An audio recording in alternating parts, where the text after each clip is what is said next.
अहिंसा यात्रा का क्रम चालू है। एक गांव से दूसरा गांव और मध्य में रास्ता। रास्ते के दोनों ओर खेत या पेड़ और कहीं सूखा। एक रूपता नहीं है कहीं भी। एक और आम का पेड़ है तो दूसरी ओर बबूल का पेड़ भी। सामने अनेक वृक्ष है। गुलमोहर का है लाल लाल फूल। कोई लंबा है कोई छोटा है। छोटा पौधा लता है सफेद फूल। फूल भी समान नहीं, एक और सफेद है दूसरी ओर लाल है। आकार भी सबका समान नहीं और प्रकार भी समान नहीं। इसका अर्थ है कि हमारी दुनिया में समानता को खोजना मुश्किल है।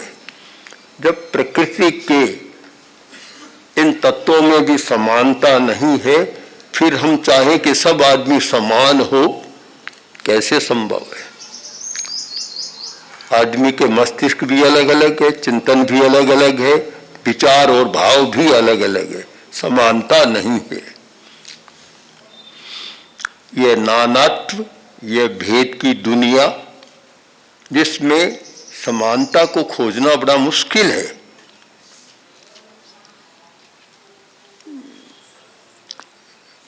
मकानों में रहते हैं, मकान भी समान नहीं। कहीं कमरा छोटा है तो कहीं बड़ा है। किसी का मुंह पश्चिम की ओर है तो किसी का दक्षिण की ओर है। सबके मुंह भी एक दिशा में नहीं है।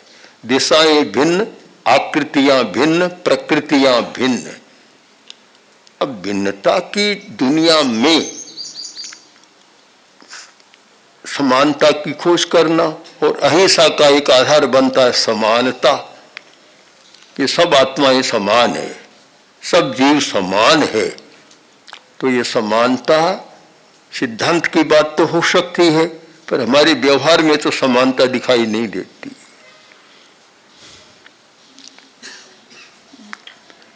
हम विचार करें कि आदमी अच्छा है या खराब है। पुरानी भाषा में कहें कि ये बाल है अथवा पंडित है, कैसा आदमी है। दोनों प्रकार के लोग मिलते हैं। बाल है और कोई पंडित है। बाल का अर्थ अज्ञानी है, कोई अज्ञानी है, कोई ज्ञानी है। तो दोनों प्रकार के लोग मिलते हैं।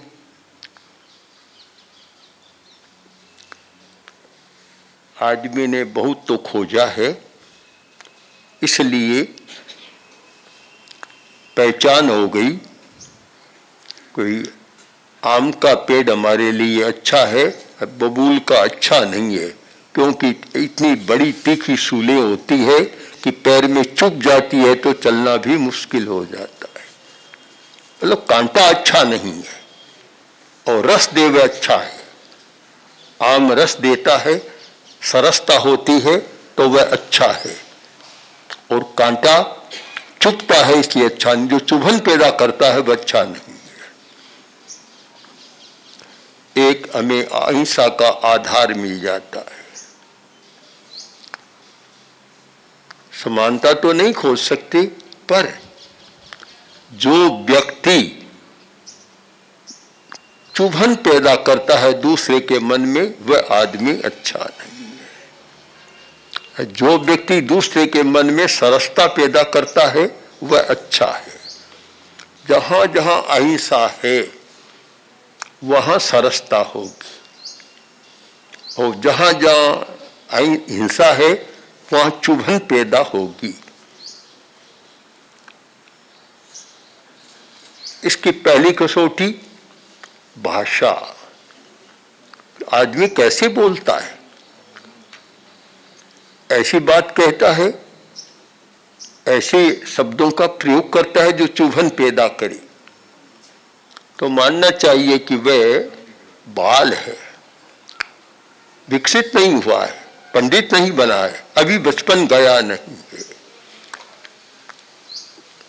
दुभाषियाए भाषाएं दुक्कड़े रहे कम्मुना बालम तम बियाणिया। बाल किसको माने? पहला लक्षण यही कि दुभाषियाए भाषाएं, वाणी का सम्यक प्रयोग नहीं करता, दूसरे के मन को प्रफुल्ल करने वाली बात नहीं बोलता, वाणी नहीं बोलता, तो ऐसी वाणी बोलता है कि दूसरे के मन में चुभन पैदा कर दे, प्रयोजन बिना भी।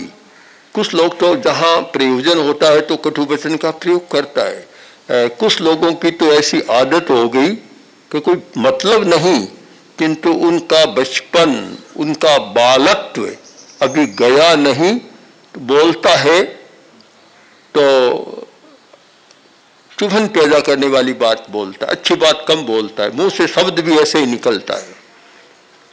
मैंने ऐसे लोगों को देखा है कि बहुत कटु बोलते थे, बात बात में गाली। तो मैंने एक बार उनसे कहा कि गाली का शब्दकोश बनाना हो तो सबसे योग्य व्यक्ति हो, तो अच्छा शब्दकोश बना सकते हो गाली देने का। तो मानना चाहिए कि बाल है, अभी बचपन उनका गया नहीं। हम बचपन की और प्रौढ़ता की जो तुलना करें और उनका विवेचन करें तो केवल अवस्था के आधार पर नहीं, अवस्था भी एक मानदंड है कि 12 वर्ष का 10 वर्ष का हो गया तो फिर वह किशोर बनकर और बचपन से और आगे बढ़ गया, और 18 वर्ष का हो गया तो साबालिग हो गया, एक मानदंड चलता है। किंतु जो व्यक्ति बोलना नहीं जानता, सम्यक वचन का प्रयोग नहीं करता, वह 60 वर्ष का हो जाए तो भी उसको बाल मानना चाहिए। आगे बतलाया गया कि जो बाल है उसका संसर्ग नहीं करना चाहिए, उसके साथ ज्यादा रहना नहीं चाहिए। अगर उसके साथ रहते हैं तो रहने वालों में भी बालत्व आ जाता है। एक छोटा बच्चा मैंने देखा 7-8 वर्ष का, बोलता तो बिना गाली के शब्द नहीं निकलता। मैंने उसके पिता से पूछा, इतना छोटा बच्चा है, इतनी गालियां देता है? बोला कि महाराज क्या करें, ये बचपन से ही ऐसे लोगों के साथ में रहा है जो गाली देते थे। हमारे जो नौकर थे वे गाली देने वाले, और ये उनके साथ रहा, गाली देना सीख गया। तो एक बड़ा महत्वपूर्ण प्रश्न है, किसके साथ रहें? बहुत बड़ा प्रश्न है। आदमी को अच्छा बनने के लिए, विकास करने के लिए और सुखी जीवन जीने के लिए यह भी निर्णय करना होता है कि मैं किसके साथ रहूं। जो ये साथ का निर्णय नहीं करता ठीक, तो फिर अच्छा नहीं होता। एक लक्षण है वाणी, जिससे पहचाना जाता है। एक आदमी मौन है, पहचान नहीं होती। तो फिर किसी ने कहा कि इसको मैं कैसे पहचानूं, कि थोड़ी बातचीत शुरू करो, बोलिया के लाधा, बस बोलेगा पता लग जाएगा आदमी कैसा है। क्योंकि वाणी भी वैसी ही निकलती है जैसा मन होता है, चिंतन होता है। तो जिसका चिंतन अच्छा है तो उसकी वाणी भी अच्छी निकलेगी, और जिसका चिंतन नकारात्मक है, अच्छा नहीं है, तो वचन भी वैसा ही निकलेगा। वाणी में और मन में बहुत गहरा संबंध है। तो बोलने पर हमें व्यक्तित्व का पूरा पता लग जाता है कि उसका मन कैसा है, उसका भाव कैसा है, वो सारा उसका पता लग जाता है। तर्कशास्त्र में होता है अनुमान। अनुमान तो एक साधन से अनुमान हो जाता है। धुआं दिखाई दिया और पता लग जाएगा कि अग्निमान प्रदेश है, वहां कोई अग्नि है, क्योंकि धुआं दिखाई दे रहा है। अग्नि दिखाई नहीं देती, पर धुएं के आधार पर हम अनुमान कर सकते हैं कि वहां अग्नि है। तो भावधारा है वह अमूर्त होती है, सूक्ष्म होती है। भाव हमें पता नहीं लगता कि इस व्यक्ति का भाव कैसा है, मन का भी पता नहीं लगता कि इसका चिंतन कैसा है। वह व्यक्त होता है वाणी के द्वारा। इसीलिए साहित्य को बहुत बड़ा महत्व दिया गया कि जो कुछ बात आती है वह साहित्य के द्वारा आती है। जिस प्रकार का साहित्य देख लो कि उसके पीछे लेखक कैसा है, अपने आप पता लग जाएगा। तो एक बहुत बड़ी कसौटी है कि सुभाषियाए और दुर्भाषियाए, एक का दुर्भाषित है और एक का सुभाषित है। एक बहुत अच्छी बात कहता है और एक बहुत निकृष्ट वचन बोलता है। तो निर्णय कर लो कि दुर्भाषिया भाषा, जिसकी भाषा दुर्भाषित है, अभी उसका बचपन चल रहा है, विकसित नहीं हुआ है। और जो अच्छी बात बोलता है तो समझ लेना चाहिए कि वह पंडित हो गया है, विकसित हो गया, आगे बढ़ गया है। हम इस कसौटी के आधार पर कुछ विमर्श करें तो पता चलेगा कि लड़ाई का, झगड़े का बहुत बड़ा कारण है भाषा, वचन, शब्द। ये शब्द ही तो कारण बनते हैं। इतना बड़ा एक कारण बन जाता है। एक महिला ने दूसरी महिला को या सास ने बहू को कह दिया कि तेरा ऐसा ही घराना है, इस आधार पर सारा बवंडर खड़ा हो गया। तेरा घराना ही ऐसा है, तू तो अच्छी है ही नहीं, तेरा घराना ही ऐसा है, तेरे माँ बाप भी ऐसा ही है। मेरा माँ बाप ऐसा क्यों है, बस बात आगे बढ़ गई और अंत परिणाम अच्छा नहीं हुआ। ये हमारा विवेक हो, वाणी का विवेक, तो काफी सौहार्द परस्पर में रह सकता है। कितना अच्छा हो, आज के हमारे बड़े बड़े लोग, जो बड़े लोग कहलाते हैं और जो बड़े बड़े अधिकार और सत्ता को डोर हाथ में थामे हुए हैं, वे बोलने की बात को महत्व दे, वाणी को महत्व दे। आलोचना करने का अधिकार है, पर गाली देकर किसी की आलोचना करने का अधिकार नहीं। वह तो फिर आलोचना नहीं है, वह तो एक निंदा है, आक्षेप है। आक्षेप इतना चल रहा है और उसके कारण ही मूलभूत समस्याएं तो नीचे दब रही है और ऊपर की समस्याएं बाहर आ रही है। मैं तो सोचता हूं जैसे हमारे मुनि को, मुनि रिक्शा लेते ही बोलने की बात सिखाई जाती है। एक अध्ययन पूरा है भाषा विवेक, भाषा का विवेक, कि कैसे बोलना चाहिए, ये सिखाया जाता है। वैसे ही हर विद्यार्थी को जो अध्ययन कर रहा है, ये भाषा विवेक सिखाना चाहिए। व्यापारी को भी और ग्राहक को भी भाषा का विवेक सिखाना चाहिए। और जो बड़े बड़े लोग हैं राजनीति में का, उनको तो जरूर सिखाना चाहिए। काफी समस्या सुलझ जाएगी।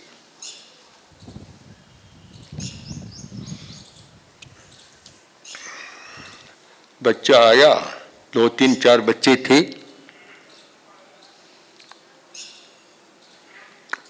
एक बोला दुकानदार से कि अंकल 50 पैसे का चना चाहिए। दुकानदार उठा, ऊपर रखे हुए थे, उतारा और 50 पैसे के चने दे दिए और वापस उसको ऊपर सज्जे पर रख दिया उस बर्तन को। फिर दूसरा खड़ा था, अब भाई बोला, अंकल मुझे भी 50 पैसे के चने चाहिए। बेचारे ने फिर उतारा और फिर दे दिया।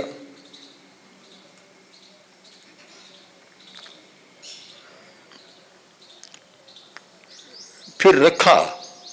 इतने में एक तीसरा लड़का बोला कि अंकल मुझे 1 रुपये का चना चाहिए।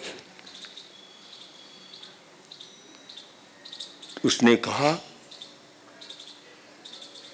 तुम बच्चे हो और बचपन की बात कर रहे हो, लेना था तो एक साथ बोलते, मुझे बार बार उतारना पड़ा, बार बार रखना पड़ा, एक साथ बोलते। उन्होंने कहा आपने ठीक कहा, सचमुच हम बच्चे हैं, हमारा बचपन है इसलिए ऐसा किया है। बच्चे का व्यवहार ऐसा होता है, अगर समझदार होता तो व्यवहार ऐसा नहीं होता।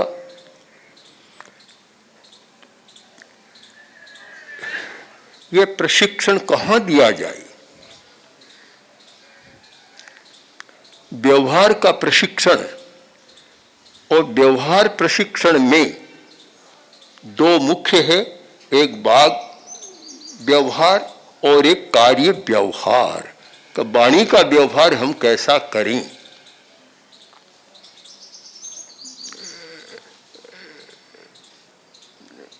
कुछ लोग अपने नौकर हैं, कर्मचारी है, उनको बड़े शब्द का प्रयोग करना नहीं चाहते, छोटा ही शब्द उसके लिए सारा। जबकि सफलता की बात यह है कि जिसको छोटा मानते हो, कर्मचारी नौकर, उसके लिए सम्मानजनक शब्द का प्रयोग करो तो तुम्हारा कार्य अधिक अच्छा होगा। और असम्मान शब्द का प्रयोग करो तो उसकी आधी ऊर्जा तो उस चिंतन में लग जाएगी कि कितने गलत शब्द का प्रयोग मेरे लिए किया, करूं क्या, नौकरी करनी पड़ती है, व्यवस्था है, रोटी का प्रश्न है, पर कर दिया तो आधी ऊर्जा खप जाती है, वह आधा ही काम करता है, आधी ही बात होती है। एक शब्द के द्वारा प्रोत्साहन दिया जा सकता है, एक शब्द के द्वारा उसकी शक्ति को कम किया जा सकता है। एक बहुत बड़ा विज्ञान है वाणी का विज्ञान, और जिसका अहिंसा से बहुत बड़ा संबंध है। इसीलिए मैं कहना चाहता हूं कि अहिंसा सफलता की कुंजी है और हिंसा सफलता की सबसे बड़ी बाधा है। ये वाणी का अविवेक सारा हिंसा है, वाणी का विवेक अहिंसा है।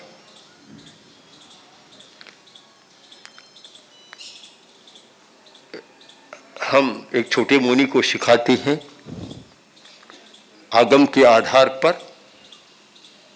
कि सामने कोई व्यक्ति है, काना है, तो तहेव काणं काणते, यह मत कहो काना आदमी है, काना मत कहो। तो फिर क्या कहें? अगर 2 आंख वाला कहे तो झूठी बात होगी। शब्द का भी अंतर हो जाता है कि एक चक्षुष्मान है, एक चक्षु वाला है। अब एक चक्षु वाला है, उसमें वह कटुता धो दी गई, और काना में सीधी वह कटुता है, कानों में छुपती है। एक आदमी अंधा है, उसे कहो कि ये तो अंधा है, और उसको कहो सूरदास है, बहुत फर्क पड़ गया। सूरदास कहो तो बुरा नहीं मानेगा, प्रज्ञा चक्षु कहो तो बुरा नहीं मानेगा। एक बहुत बड़े विद्वान, जैन दर्शन के प्रसिद्ध विद्वान, ऐसे दार्शनिक खोजना भी बड़ा मुश्किल होता है। इतने बड़े प्रौढ़ दार्शनिक पंडित सुखलाल जी, जो देश विदेश में जिनकी ख्याति थी, जिनका प्रामाण्य माना जाता था, आंखें नहीं थी, नाम ही उनका प्रज्ञा चक्षु था। तो प्रज्ञा चक्षु एक प्रिय शब्द है, यथार्थ को भी सूचित करता है, किंतु उसके साथ प्रियता है। सीधा को अंधा है तो वैसा ही होगा। कोई ठाकुर साहब जा रहे थे तो उनके साथ आगे आगे एक अच्छा आदमी चल रहा था। और फिर आगे एक ओछी वृत्ति का आदमी भी चल रहा था। तो अब ठाकुर साहब चलते हैं, आगे एक आदमी चल रहा है, थोड़ा जिसको बड़ बोला कहते हैं, बहुत कटु बोलने वाला था। रास्ते में एक अंधा व्यक्ति बैठा था, साधक था, कोई साधना कर रहा था, अच्छा आदमी था। तो उसने कहा, अंध्या बाबा राम राम। तो सामने वह भी बोला कि हीना आदमी राम राम। आगे ठाकुर साहब आए और बोले, सूरदास जी महाराज राम राम। कहाँ ठाकरा राम राम। लोगों ने कहा, आपको दिखाई नहीं देता, फिर कैसे पहचान लिया? उसने कहा, तुम जानते नहीं हो, बोला के लाधा। बस बोले पता लग गया कौन व्यक्ति कैसा है, कुएं में जल कैसा है। बस एक घड़ा निकालो और अपने आप पता लग जाएगा कि मीठा है खारा है। तो एक बहुत बड़ा विवेक है। और मैं तो मानता हूं कि आज जो बड़े कहलाते हैं उनको भाषा विवेक का प्रशिक्षण अवश्य मिलना चाहिए। छोटे लोग आपस में लड़ते रहते हैं, एक दूसरे को गाली भी देते रहते हैं, किंतु जिनके हाथ में शक्ति है, धन है, सत्ता है, अधिकार है, वे लोग अगर विवेक पूर्वक भाषा का प्रयोग करते हैं तो शायद कुछ समस्याओं को सुलझा सकते हैं, सुलझा देते हैं। और वे लोग बोली में अविवेकपूर्ण भाषा का प्रयोग करते हैं तो समस्या को उलझा भी देते हैं। इसलिए कहा गया कि कटु सत्य भी मत बोलो, नग्न सत्य भी मत बोलो। अंधे को अंधा कहना नग्न सत्य है, पर नग्न सत्य मत कहो। उस बात को ऐसे आवरण कपड़े पहना कर कहो जिससे सुनने वाले को अप्रिय भी न लगे और तुम्हारा यथार्थ भी हो, झूठ भी न हो। दूसरा, दुक्कड़े नए कम्मुना। दूसरी कसौटी है कि कर्म। देखो आदमी कैसा है, कैसा आचार है इसका, कैसा व्यवहार है, कैसा काम करता है, उसके आधार पर पता लगता है बाल और पंडित का। ये बाल है या पंडित है, कर्म के आधार पर देखो। एक बड़ा महत्वपूर्ण प्रश्न हमारे सामने आचरण का, आचरण का बड़ा प्रश्न है। अब एक आदमी ने अपनी पत्नी से ही कहा कि देखो झूठ बोलना अच्छा नहीं, कभी झूठ तुम मत बोला करो, झूठ बोलना बिल्कुल मुझे पसंद नहीं है। काफी पाठ पढ़ाया, पत्नी ने स्वीकार किया कि ठीक है मैं ध्यान रखूंगी। 1 घंटा बीता और कोई बाहर से आदमी आया, दरवाजा बंद था। उसने पूछा कि क्या मित्र यहाँ है? उसने देखा अभी आएगा तो काम बढ़ाएगा, खर्चा करा देगा कुछ न कुछ। तो पत्नी से कहा कि तुम जाकर कह दो घर में नहीं। पत्नी ने जाकर कह दिया कि घर में नहीं है, वह चला गया। फिर पत्नी बोली कि आज सुबह ही तो आपने मुझे पाठ पढ़ाया था कि झूठ मत बोलो, झूठ बोलना अच्छा नहीं होता। आप इतने झूठ बोले कि अरे तुम अभी तो स्त्री हो, भोली हो, पढ़ी लिखी नहीं हो, इतना नहीं समझ। मैं झूठ कहाँ बोला?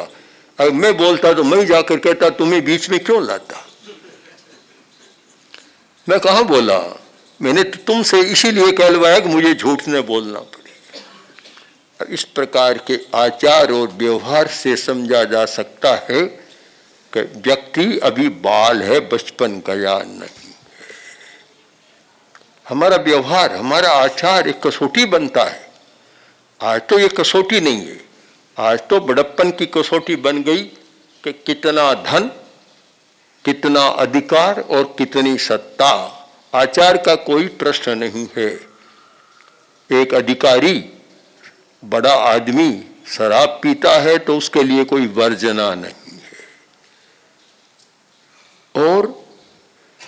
और भी अनाचार कितना करता है उसके लिए कोई वर्जना नहीं है। और आज इसे दूरदर्शन और बहुत सारे ऐसे दृश्यों को देखने के बाद कितने लोग, बड़े बड़े घरों के युवक किस प्रकार का आचरण करते हैं। एक लंबी गाथा है, आप सब जानते हैं, मुझे ज्यादा व्याख्या करने की जरूरत नहीं है। किसी जमाने में एक आदमी ने कहा था, आज से 30 वर्ष पहले, कि हमारी स्थिति यह हो गई कि हमारे लड़के हमारे बस में नहीं है, रात को नाइट क्लब में जाते हैं, 2-3 बजे आते हैं, 50,000 रुपया खर्च कर देते हैं। ये तो बहुत पुरानी बात होगी, बहुत छोटी बात होगी।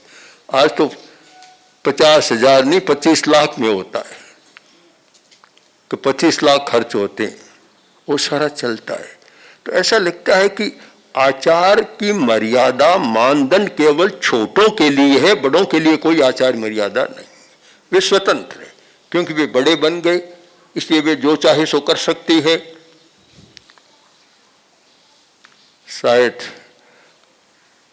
आयकर विभाग से वे ही लोग ज्यादा डरते हैं जो मध्यम आदमी है, बड़े लोगों को उसका डर नहीं है शायद। अगर हो तो इतना अड़ंगा भी नहीं, घोटाले भी नहीं कर सकते। वे तो ये सोचते हैं कि बस हमारे यहाँ कुछ होने वाला नहीं। ये जो एक बड़प्पन की धारणा बन गई और बड़प्पन मर्यादाहीन बन गया कि बड़ा हो गया, उसके लिए अब कोई मर्यादा नहीं है, कोई मानदंड नहीं है। सारे मानदंड जब सत्ता और अर्थ पर केंद्रित हो जाते हैं, वह समाज अच्छा समाज कभी नहीं रह सकता, वह समाज विकृत समाज हो जाता है। जब समाज में आचार सदाचार के मानदंड रहते हैं, सत्ता अधिकार और धन 2 नंबर में रहते हैं, तो समाज अच्छा चलता है और उस समाज में हिंसा को पनपने का मौका कम मिलता है। और जिस समाज के मानदंड सारे आचार से कोई संबंध नहीं, व्यवहार से कोई संबंध नहीं, बस केवल धन है, सत्ता है, अधिकार है, वहां चले जाते हैं, उस समाज में हिंसा ज्यादा पनपती है। मैंने देखा कि एक व्यक्ति धनी है और वह कहता है, किसी से उसने कहा कि मैं तुम्हें इतनी बड़ी धनराशि दे दूंगा। वह भीतर गया, ड्राइवर बोला कि इसकी बात में मत आना, इतना झूठा बोलता है कि आपको और धोखा दे देगा। मुझे बड़ा आश्चर्य हुआ सुना तब कि उसी का ड्राइवर, और वह कहता है कि इसका भरोसा मत करना, बहुत झूठ बोलता है, लोगों को फंसाता है। आसपास में रहने वाली कर्मचारी कह देते हैं ये आदमी अच्छा नहीं है, सावधान रहना। हमारे यहाँ कहावत है कि गांव की साख बाड़ा भरे। गांव कैसा है कि बाड़े को देख लो, तो आदमी कैसा है, अब उस आदमी को नहीं, आजकल नौकर चाकर से बात कर देख लो कि आदमी कैसा है। तो इसका मतलब है कि आचार व्यवहार के मानदंड बदल गए और बड़प्पन कहाँ चला गया। मुझे तो बड़ा संकोच होता है कि ऐसे लोगों को बड़ा मानना।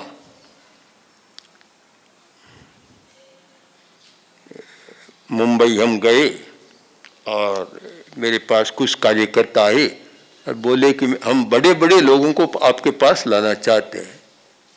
मैंने कहता इस धंधे को बंद करो, जो बड़े कहलाते हैं इसको बंद करो, कोई उपयोगी अच्छा आदमी हो तो उसको लाओ तो अच्छी बात होगी। बड़ों के लाओगे तो न तो उसकी बात हमारे समझ में आएगी, न हमारी बात उसके समझ में आएगी, हमारा समय का अपव्यय और होता रहेगा। क्योंकि वह तो अपने इतने अहंकार में होता है कि वह सुनना ही नहीं चाहता कि मुझे बदलना चाहिए, कुछ होना चाहिए। उसके पास अहंकार बहुत है। जहाँ अहंकार का दरवाजा बंद है, अहंकार ने दरवाजा बंद कर दिया, वह सच्चाई का भीतर प्रवेश हो नहीं सकता। तो इसलिए मानदंड कैसे बदले, एक अहिंसा के सामने भी बड़ा प्रश्न है कि समाज के मानदंड कैसे बदले। ये बचपन और बड़प्पन, इनके मानदंड भी कैसे बदले। है तो वास्तव में बच्चे और अपने आप को मानते हैं बड़ा। जो बड़े हैं वे अपने आप को बड़ा नहीं मानते। तो ये जब तक मनुष्य की कसौटियां रहेगी तब तक ये जो भेद दिखाई दे रहा है वह समाप्त नहीं होगा। प्रकृति के भेदों को तो हम सौंदर्य मान सकते हैं, किंतु मनुष्य के मस्तिष्क के भेदों को हम सौंदर्य नहीं मान सकते। ये जितने नकारात्मक विचार और भाव है उनको सुंदर नहीं कहा जा सकता, वे ही समस्या पैदा कर रहे हैं। यदि हम व्यक्ति को, समाज को, राष्ट्र को और विश्व को भी समस्या मुक्त करना चाहते हैं, हमारा प्रयत्न हो कि समस्या मुक्त हो, तो फिर हमें मानदंडों को बदलना जरूरी है, कसौटियों को बदलना जरूरी है। कसौटी बदले तभी ठीक काम हो सकता है, कसौटी बदले बिना हो नहीं सकता। और शायद कसौटी बदलने में भी कठिनाई है, क्योंकि मनुष्य की आकांक्षा कसौटी को बदलने नहीं देती। एक शब्द चल पड़ा, पुराना शब्द था चापलूस, आज का शब्द है चमचा। चमचा, ये चमचा कसौटी को बदलने नहीं देते। पूछता है कभी मेरे प्रति लोगों का क्या विचार है, क्या धारणा है, मैं कैसा लगता हूं, कि क्या पूछो। अब वहां चमचागिरी ऐसी होती है कि वह अपने रूप को समझ ही नहीं सकता कि मैं वास्तव में कैसा हूं। ऐसा चमचा मुलायम ऊपर चढ़ा देते हैं, ऐसी मरहम लगा देते हैं कि असलियत सामने भी नहीं आती।